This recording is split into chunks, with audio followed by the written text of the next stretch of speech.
Good morning, good morning, good morning. Today is Thursday, March 6th, 2025. Here we are in wonderful southwestern Nevada, west of Sin City, east of Death Valley, south of Area 51, in hard scrabble territory, people with sharp elbows, Parumpertucky, or if you're into that brevity thing, Parump.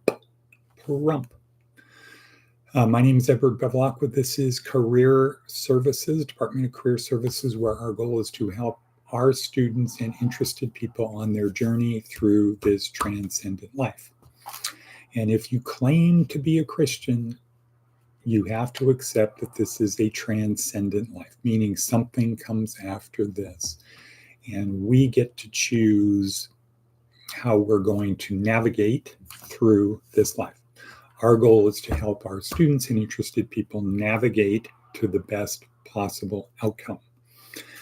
And we do that through a 4-part transformational program where we focus on physical, mental, emotional, and spiritual things. So you can think about it as a 4-legged table. And imagine if you have a 4-legged table and one of the legs is weak. What are your choices? You can ignore the fact that it's weak, stack stuff on there, that will collapse and everything will slide off the table, much of it will break. Or you could take the position of, well, don't stack anything over in that area. Let's just put all of the weight on the other 3 legs. And of course, the problem with that is you don't have nearly as much stuff as you could if you had a solid 4-legged table. So we're here to help people do that. And it starts with an idea. And the idea of belief is every day I want to get better physically, mentally, emotionally, and spiritually. Every day, just a little bit of progress in those areas. And if I claim to be a Christian, if I proclaim I'm a Christian, then I have a transcendent soul. Now, if you're one of the people who's a Christian that says, well, I believe Jesus is the Messiah, so I'm saved, okay, good for you. Good for you. Great. This program isn't for you because you don't need anything else. You're going to heaven. It doesn't matter how you are physically. It doesn't matter how you are mentally. It doesn't matter how you are emotionally. You profess Jesus is your personal Lord and Messiah. And if that's all you need, boom, great, super, wonderful, excellent. No argument, no discussion from here. This is for the other people, though. This is for the people that believe that their behavior on earth will impact the future. And I'm not saying you can't be saved by works alone. No, I'm not saying that at all. Salvation is by grace. Salvation is by grace, but we are called to do stuff. And Jesus didn't say, all you need to do is worship me and you're saved. No. What did he say? Love God with all your heart, mind, and soul. Love one another as I have loved you. Make disciples of all nations. And then the other commandments he gave are subsets of loving God, loving one another, and making disciples. He didn't say, go home and read the Torah. He didn't say, worship me. He said, I came to serve, not to be served. The first shall be last, and the last shall be first. Good morning, Wat Nada How are you? So that's why we are here. That's our 4-minute introduction. We have a really big shoe today, a really big shoe. This is about stress. And what do you say about stress, Wat Nada Bevi? Good or bad? Stress, good or bad? Is it good or bad? We'll find out from Kelly McGonigal, who I believe is now at Stanford, along with really big names in this area, including, I just learned, David Eagleman. I don't get stressed, I give stressed. Correct. Right. Both and neither. Stress is both good and bad, and it's neither good nor bad. I would say those are bullseye, boom, 2 bullseyes right in a row. So one is to have a belief, because we learned yesterday that our self-image isn't just made of our self-beliefs. And if you believe that you don't get stress, you give stress, powerful. That's a pretty powerful thing. Because what happens when stress comes to you? It's either goes through you, which is how I imagine it. It just goes right through me. Or it bounces off of me and is magnified back. I don't get stress, I give stress. Why? Because nothing on the outside has the power to control how I feel about it. That's totally within me. So I could think somebody is really trying to break me down. I could say, no, it's making me stronger. It's making me stronger. Ha ha ha. I laugh in your face. Okay. You're not going to bother me. I laugh in your face. The lunacy of what you think is important is hilarious. Okay, so we're going to hear from Kelly McGonigal. Well, Kelly McGonigal is down below. Today is focusing what she says about stress. And what you will learn is stress is not bad. It's the body's natural reaction to external or internal events.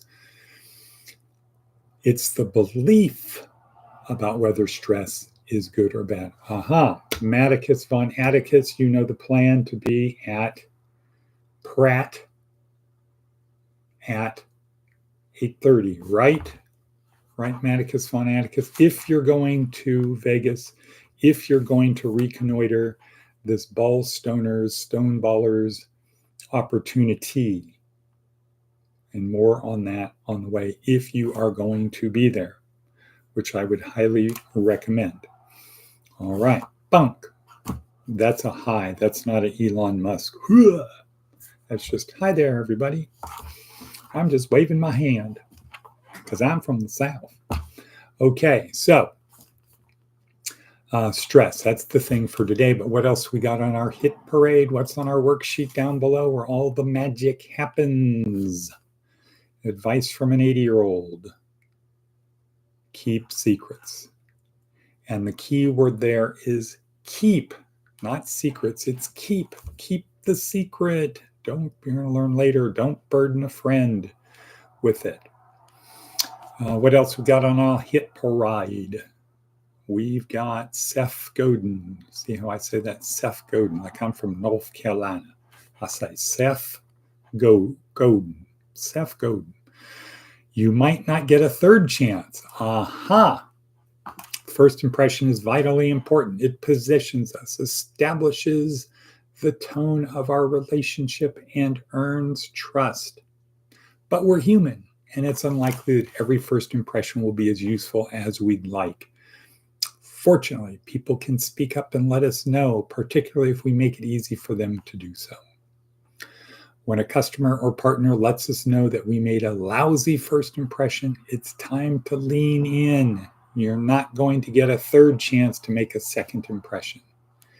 If a customer service call goes wrong, or if a new employee is stumbling, this is the moment to escalate and get the second impression just right.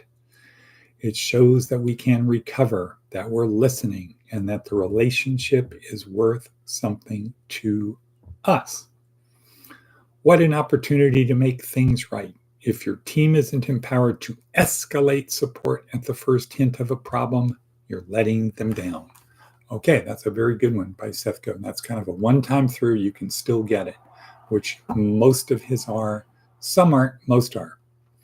All right, what else is on our hit parade before we talk about stress? Stress. Haven't heard from Diana for a while. Hope she's doing okay. How are things in Fort Jacks? What, not a bevy?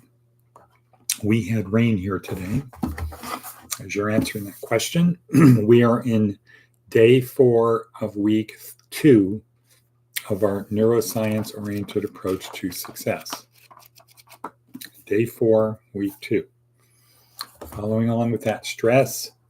Also, regarding our BHAG, this isn't it, but this goes along with it. Our BHAG, our no woman under the age of 26 goes back to jail. In that program,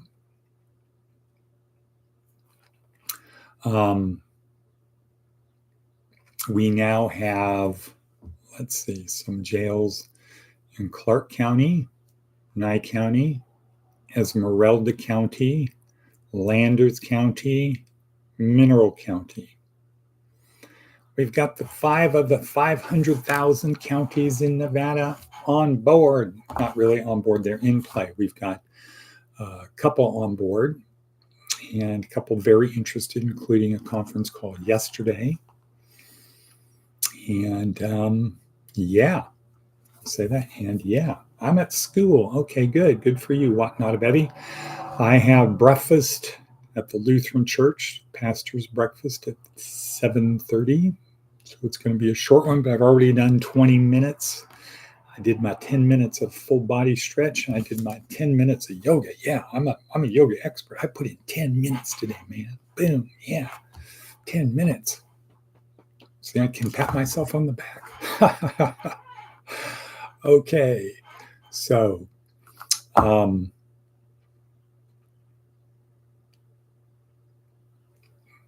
stress.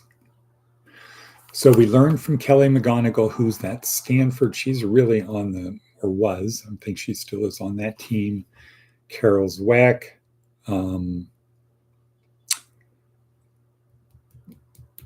That person, the other person, my brain is jumbled. So Crum, Dweck, McGonigal, Crum, Eagleton. Who's the other one? Oh, she's got that funny name, not do-letter, go, good, some kind of bird type thing, some kind of Duckworth, right. Duckworth, Zwack, McGonigal, Crum, Eagleman, David, what's his name? Yeah, Duckworth, right. Who's the breathing guy? What not a Bevy? Starts with an H, likes to carry around 60-pound rocks. Right, that guy, he's on our sheet. How could I forget? Ba-boom, bom, bing, bong, bong, David, no, boop, bop, beep, bop, boop. Andrew Huberman. Right, Huberman. Boy, Stanford and Harvard really have these people. You know, if you look at Harvard, Amy Cuddy, Nancy Kane, Arthur Brooks, you know, heavyweights, boom, over there. And then you've got other schools, strong too. But anywho, that's where they are. Stress. Okay, stress is the body's natural reactions to certain events, either internal, something we are imagining, or something external. You could have an external sound of scratching. Can't hear that probably. Scratching on the window. Scratching on the side of the house at night. If you think it's a vampire trying to get in, you will be getting a tremendous amount of stress. So you'll be flooded with cortisol. Could be to the point where you're frozen. You can't move. You're scared stiff. Or you might get a jolt of energy. I'm out of that room. I'm in my mom's bed. I'm safe under the covers, whatever it is. So you start with the belief. There's an external thing. Oh, it's a vampire trying to get in. Fear. Okay, what's the external thing? Scratching on the outside. What's the belief? Vampire. Or that's just the wind knocking the tree, so the leaves, the small little branches, are rubbing up against the house. Nothing to be afraid of. It's just nature. So then what happens is it triggers the release of cortisol. And cortisol, as Kelly McGonigal said, cortisol constricts the blood vessels, which causes more pressure going through, which means the fluids travel through and the heart rate increases, more pressure. So it's like putting your thumb over the hose, right? You build up pressure and the water goes out further because there's more power, more energy behind it. So that's what cortisol does. That's what stress does. That's the natural thing. You've got these chemicals surging through your body faster, so you're better able to respond to whatever it is. And that's good. Now, though, she talks about there's an antidote to stress, which is what? What is the neurotransmitter? What, not a bevy, that is the antidote to cortisol? According to McGonigal, it is the love hormone. It's oxytocin.